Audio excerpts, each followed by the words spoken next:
Imagine walking into a schoolhouse in 1950s America, where the scent of chalk dust mingled with the crisp smell of freshly sharpened pencils. Sunlight streamed through tall windows, illuminating rows of wooden desks and children's eager faces.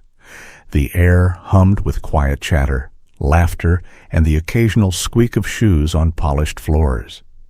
Every day was a small adventure, filled with learning, friendship, and the innocent joys of childhood. I remember the first thing that happened every morning. Miss Thompson, our teacher, would stand at the front and call out each of our full names in this strict rhythmic cadence. There was a little thrill in hearing your name echo through the room, knowing you belonged to that orderly little world.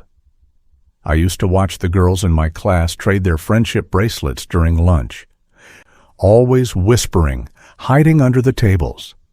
They would knot colorful threads into delicate patterns, swapping them secretly as if they were precious treasures, and the joy on their faces was something you couldn't fake. The boys, on the other hand, had their little collections tucked away in desk cubbies. I'd peek at tiny piles of war buttons, old coins, and shiny trinkets, each one carrying a story of someone's travels or someone's generosity. Those little treasures were more valuable than any toy. I remember carefully using ink pens with removable nibs, dipping them in black ink for fancy handwriting practice. We would sit for hours trying to make our loops and swirls perfect, feeling proud when the letters came out clean and even. There was something magical about watching words flow from the nib. Oh, and the dime store prize boxes. If we behaved well or answered a question correctly, we'd get a tiny trinket, a shiny whistle, a paper airplane, or a tiny eraser shaped like a duck. It was like a little spark of joy waiting at the front of the room, and we'd line up with such excitement to claim it. We spent endless hours learning penmanship from Spencerian script or Palmer Method workbooks. I remember how my wrist ached and my fingers would cramp, but then there was this quiet satisfaction in seeing my own handwriting start to look elegant and proper, like something from a storybook. I can still hear our little voices reciting patriotic poems, leaning over our desks with a mix of pride and nervousness. We would say them in front of the class, trying not to stumble, feeling a deep sense of being part of something bigger than ourselves, even at that young age. Drawing name banners for the bulletin boards was a treat I looked forward to. We'd take crayons and glitter and spell our names as fancily as we could. Some letters were tall, some wide, but every banner felt like a personal little masterpiece to show the world. Comic strips were a kind of secret currency during recess. We would tear them carefully from newspapers, swapping them with our friends, giggling over the adventures of our favorite characters. Those little pieces of paper carried laughter and tiny arguments about which strip was the best. Candy ring pops were the ultimate treasure, and if you managed to sneak one into school, it felt like holding a jewel. We would admire them, taste them slowly, and sometimes share the sugary delight with a friend who had nothing. It was pure, simple happiness. Homework was a ceremony in itself. I remember folding sheets of notebook paper neatly and tying them with string, feeling like I was sending a small parcel into the teacher's hands. It made the mundane act of handing in math problems feel important, like delivering a gift. In some of the rural schools, we used slate boards before paper was fully adopted.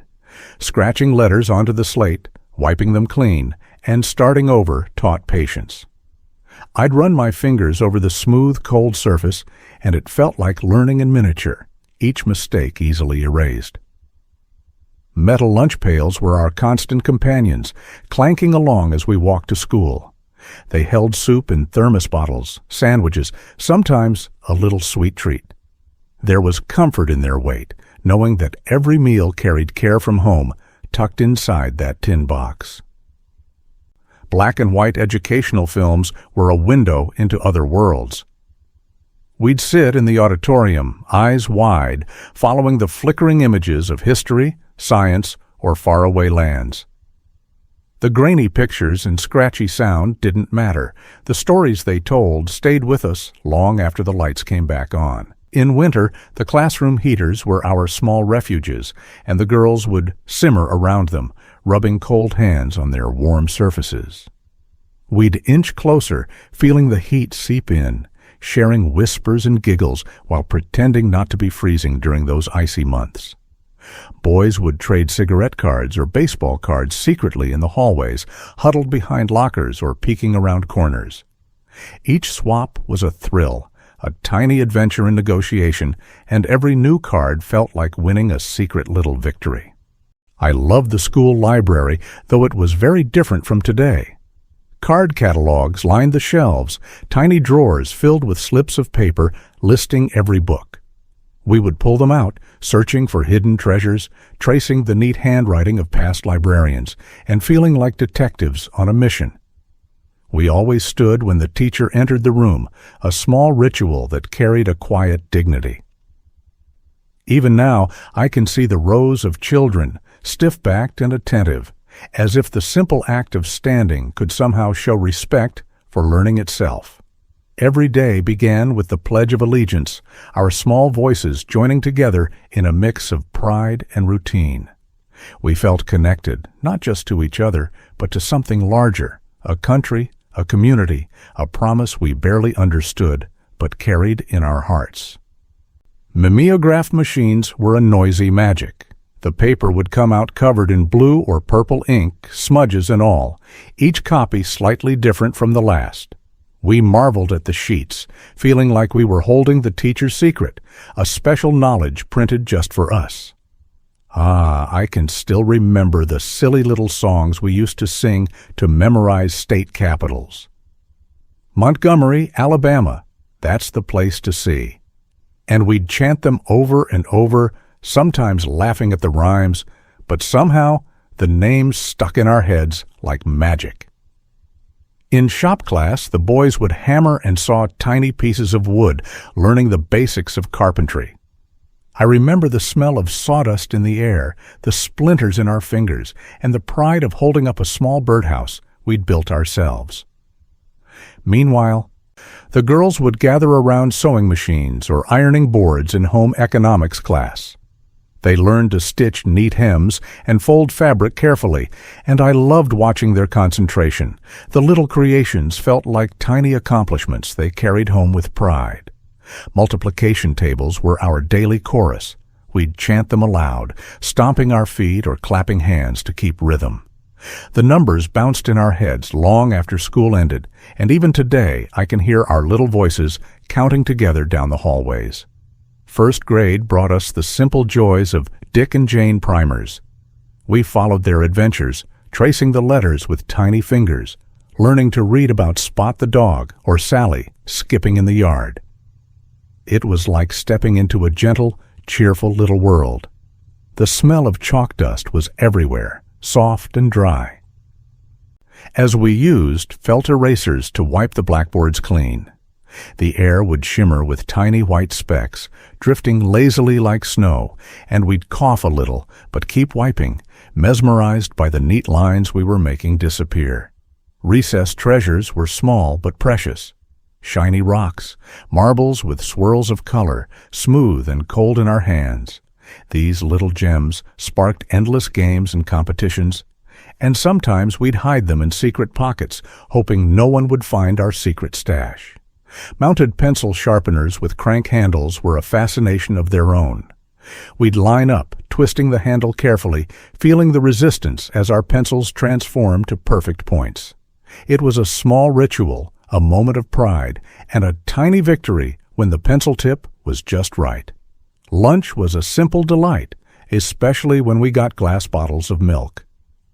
The cold touch against our palms, the faint clink of the bottle on the tray, and the creamy taste made that moment feel like a treat, something special in the middle of a busy school day.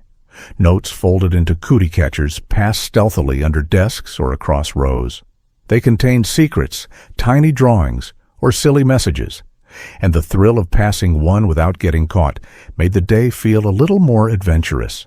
I remember listening, wide-eyed, as the teacher read aloud from Little House on the Prairie. The voices, the descriptions of fields and forests made us feel like we were running alongside Laura, living in that old, dusty world, far from our own classrooms. Desks were sometimes little canvases for our creativity, carved with initials or small doodles. Every scratch, every letter etched into the wood told a story of friendship, boredom, or a fleeting moment of mischief we wanted to leave behind. Cursive writing in the Zahner-Bloser method was serious business. We practiced loops and curves over and over, wrists aching, eyes focused, and then felt a quiet pride as our letters became elegant, each word a tiny work of art. Girls would practice etiquette in the hallways, curtsying or shaking imaginary hands, preparing for parties or visits. We laughed at first, but it taught a rhythm, a grace, and a small confidence in our own steps that lingered long after school. High school boys learned to tie neckties, struggling with knots and loops in front of mirrors or each other. There was pride in mastering it, a small rite of passage. And sometimes laughter when the knot ended up looking more like a bird's nest than a proper tie. Soda bottle caps were tiny treasures for classroom contests. We would collect them diligently, trading and counting, hoping to have the most when the teacher announced a prize. The clink of metal in our hands became a little game that carried the excitement of possibility. Geometry brought wooden rulers with metal edges, precise and firm. We measured, drew lines, and felt a kind of satisfaction when shapes came out correct. The tools themselves were serious companions, the metal cold and reassuring in our hands. Patriotic songs like "God Bless America" filled the assembly hall. We sang in unison, tiny voices blending, swelling with pride and joy. The music made us feel larger than ourselves, part of a bigger story that we could almost understand, but mostly just feel. Recess was a carnival of activity. Hopscotch, tetherball, marbles rolling across the playground. We ran, jumped, and laughed without a care. Every game carried little rivalries, tiny victories, and endless memories that stayed with us far longer than the school day itself. Spelling bees were serious business, even for little ones. The thrill of standing up, spelling words aloud, and hearing applause or groans as neighbors and newspapers took notice left a mark. We felt accomplished, and sometimes proud, even if we stumbled over a tricky word. I can still hear the soft, careful voice of Miss Henderson reading aloud from simplified versions of Shakespeare. We leaned forward, spellbound, as kings and queens spoke in words we could almost understand, imagining grand castles and tragic heroes while our little hearts raced with every twist of the story. School plays were a special kind of excitement. We would dress up to reenact historical events or morality tales, learning lines and gestures. There was a thrill in performing, a mixture of nerves and pride, and the applause at the end made every stumble or forgotten word feel like a tiny triumph. I remember my pencil box, tin with a sliding lid, and how it held every pencil, eraser, and tiny treasure I owned. Opening it was like unveiling a secret world, each item carefully chosen and cared for, ready for the day's lessons and doodles. The girls loved trading stickers, snipping them from magazines or cereal boxes. We'd huddle together, trading ones with sparkly designs or cartoon characters, and squeal with delight when a favorite sticker finally landed in our collection. It was a simple joy, but one that lit up the day. The boys were always sneaking little toy guns or caps into lockers. We'd hide them, daring each other not to get caught, imagining epic battles during recess, hearts pounding at the thought of a teacher's glance discovering our tiny secrets. Science class came alive with film strips, flickering images of planets, plants, and experiments. We'd squint at the moving pictures, leaning closer, fascinated by the moving world they showed, feeling like tiny explorers discovering wonders far beyond our classroom walls. Above the chalkboards hung alphabet charts in fancy calligraphy, the letters looping and curling in elegant ways. I would stare at them, tracing the shapes with my eyes, dreaming of the day I could write just as beautifully, my letters dancing on paper like magic. Mad minutes were a whirlwind of multiplication practice. We'd chant the numbers over and over, racing the clock, feeling the thrill of speed and the sting of errors. Each completed sheet brought both relief and pride, a small victory in the daily battle with numbers. Math class had its own strange charms with mechanical adding machines. Punching numbers and cranking levers made a satisfying clunk, and we would imagine ourselves as bankers or accountants, serious and important, even if we barely understood the sums we were working on. Ink blotters were always close at hand, soft pads to protect our papers from smudges. We'd lay them carefully over our writing, feeling the delicate texture, and take pride in keeping our work neat, knowing that neatness mattered as much as the words themselves. On hot days, the boys would roll up their sleeves, a small act of rebellion and comfort. We'd fan ourselves and glance at each other with a grin, daring to bend the rules just enough to feel the breeze on our arms, feeling grown up in our little ways. Girls adored patterned knee socks and saddle shoes. We'd fuss over matching colors or tiny designs, feeling that the smallest detail of fashion could set us apart. It was a quiet expression of personality and pride that brightened even the dullest of school days. Patriotic poster contests brought out our creativity. We'd paint flags, eagles, or scenes of history in bold colors, vying for a small prize or the thrill of display on the classroom wall. Each brushstroke felt important, like we were celebrating something larger than ourselves. Gum was a mischievous pleasure, secretly passed under desks when teachers weren't looking. The soft clinking of wrappers and hushed whispers made it feel like a little adventure, a tiny thrill that bound us together in secret camaraderie. Before erasers became standard, we used dusters to clean chalkboards. The soft sweep of felt across the board, leaving a cloud of dust behind, felt almost ceremonial. The scent of chalk and the lingering fog of dust became part of the rhythm of learning itself. Boys in junior high practiced etiquette, shaking hands firmly and standing tall. We learned to greet adults with confidence, a small but important lesson in manners that made us feel slightly more grown up and ready to step into the larger world outside school walls. Reward stars or stickers from teachers were prized treasures. A gold star on a test or a shiny sticker for neat work brought quiet pride and admiration from peers. They were small symbols, but they spoke volumes about achievement and effort in our little classroom universe. Paper airplanes flew across classrooms during free periods, folded with care and launched from desks. We'd compete for distance and accuracy, laughing at crashes and near misses, turning ordinary lessons into moments of joy and friendly rivalry. Girls in home economics would practice embroidery or cross-stitch, delicate patterns forming under tiny fingers.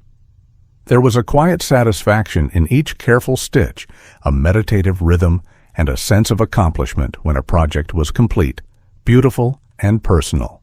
The boys traded lead soldiers or toy army men with a fervor I can still picture. They'd arrange battles, negotiate trades, and imagine epic adventures. Every little figure carried a story, and these tiny toys became portals to a world of imagination far beyond the classroom walls. I can still see those metal lunch trays with individual compartments, clanging lightly as we carried them from the cafeteria. Each section held a different treat, meat, vegetables, maybe a little dessert, and it felt like having a tiny organized world to dig into with friends at the table. Book reports were an event in themselves. We'd painstakingly handwrite the covers and decorate them with colored pencils, drawing little borders, flowers, or stars. Handing them in felt like offering a piece of our creativity, something personal that the teacher could admire before reading our words. Friendship pins or badges were tiny treasures we made and exchanged. They were often paper, sometimes metal, and each one carried a special meaning. Giving one to a friend felt like sharing a secret, a way of saying, "You belong in my world." School assemblies were a window to the wider world, especially when we watched short newsreels of world events. The flickering black and white images showed people and places far away, and even though the sound was scratchy, we felt connected to something larger than our small classrooms. Overhead projectors were fascinating. Teachers would place clear acetate sheets and suddenly diagrams, maps, or notes appeared magnified on the wall. We'd lean forward, captivated by the bright images, sometimes craning our necks to see details, feeling like we were part of a small miracle of learning. Multiplication tables were a chorus we recited together, voices rising and falling in rhythm. The numbers bounced off the walls as we chanted them aloud, feeling both the camaraderie and the challenge, and I can still hear the tiny voices of my classmates echoing in my memory. Manners class was a gentle, amusing affair. Girls would practice curtsies or polite greetings in the hallways, imagining themselves at formal dinners or social gatherings. There was laughter, a little awkwardness, but also a sense of pride in learning how to move through the world with grace. Recess had its tiny competitions, like penny toss or other small-skill games. Boys would line up, flick coins, and cheer or groan, depending on the results. Those little challenges felt enormous in our world, teaching patience, luck, and the thrill of playful rivalry. Pressed flowers were a simple delight. We would collect blooms from our walks and press them carefully in books, then give them to teachers or friends. Each delicate petal felt like a quiet gift, a reminder of nature and care wrapped in a little paper envelope. Clean desk day was serious business. Each week, the teacher would judge whose desk was neatest, and we'd spend time arranging pencils, erasers, and papers just so. There was pride in order, a sense of accomplishment in small details, and sometimes gentle competition between classmates. Reciting poems like Casey at the Bat was thrilling. We'd stand in front of the class, voice trembling or confident, bringing the ballplayer's story to life. The words, the rhythm, and the storytelling made us feel like actors, sharing drama and humor with everyone around us. In one-room schoolhouses, we sometimes used slates and chalk. Writing on the smooth surface, erasing, and starting again was tactile and satisfying. Each student worked at their own pace, and there was a quiet rhythm to the scratch of chalk and the swish of erasers.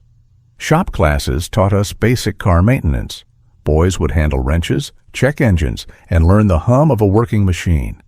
There was pride in understanding how something so important worked, and it made us feel capable and a little more grown-up than our years. Home economics classes brought hands-on creation. Girls would make aprons and simple clothing, carefully stitching each seam.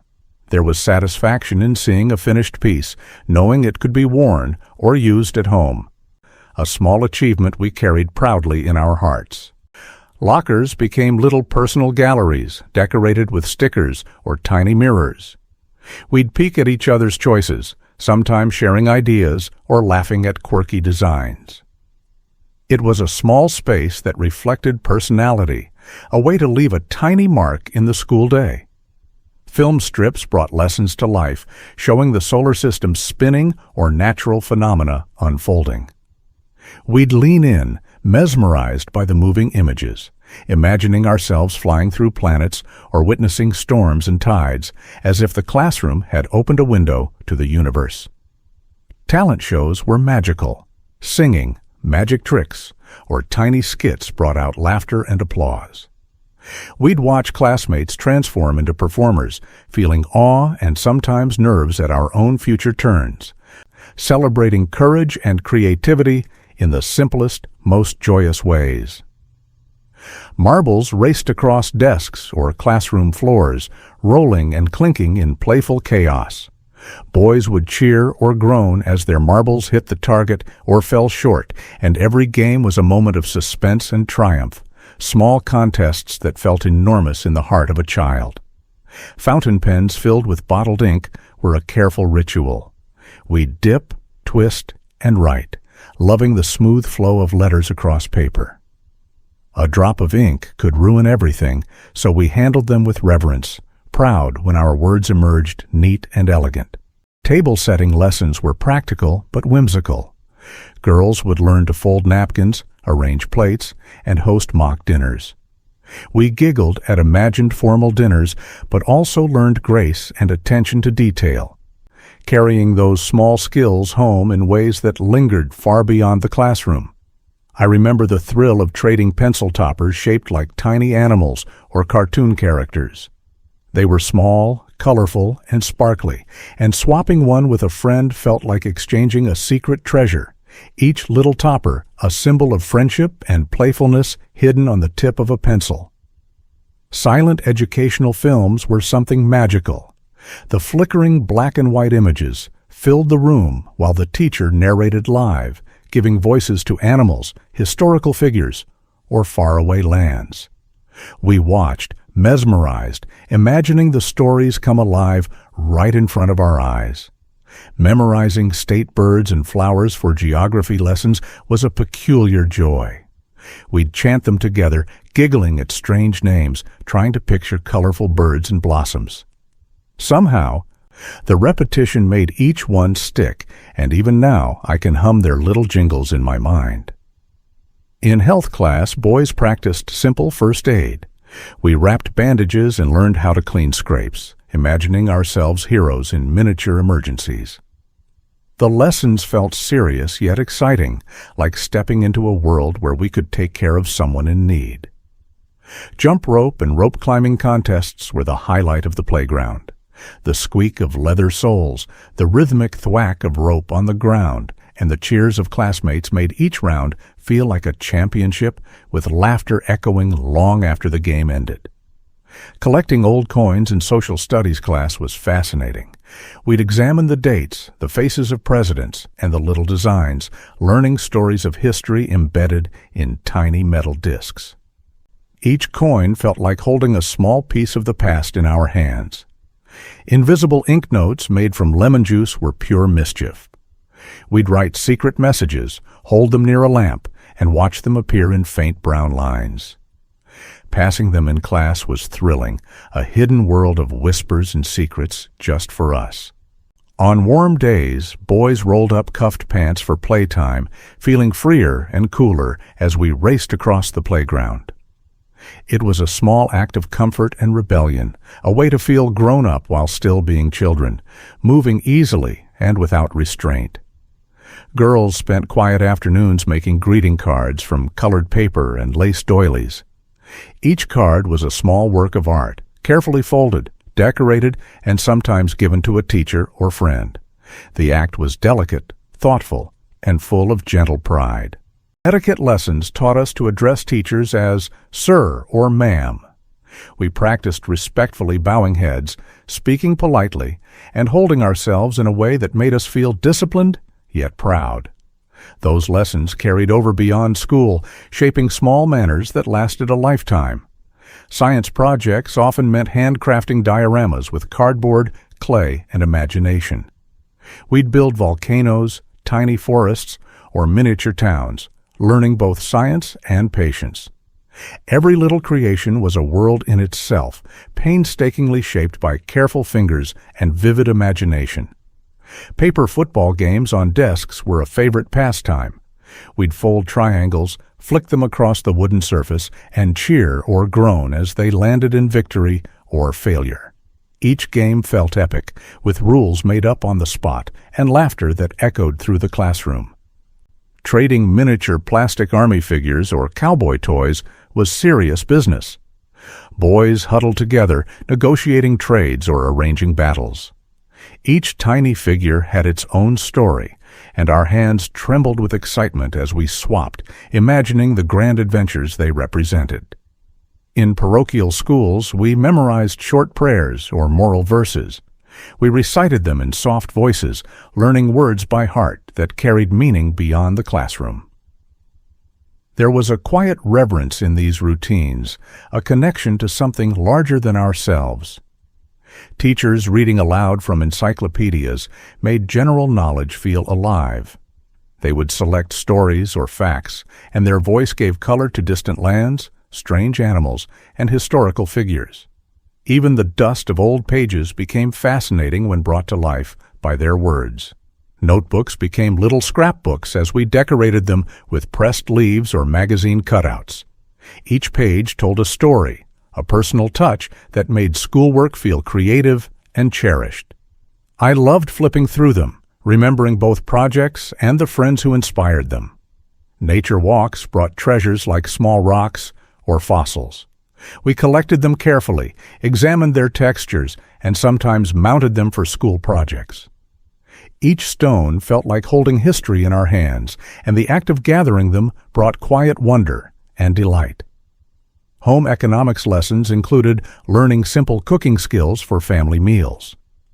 We chopped, stirred, and baked little dishes, feeling proud when our creations emerged edible and even tasty. It was a mix of fun, responsibility, and accomplishment that lingered long after the bell rang. Gym class had us swinging small bats, practicing baseball swings with concentration and energy. We imagined stadiums, cheering crowds, and home runs, and even when the ball missed, the camaraderie and laughter made each practice feel like a game to remember. During lunch or recess, students exchanged hand-drawn comics.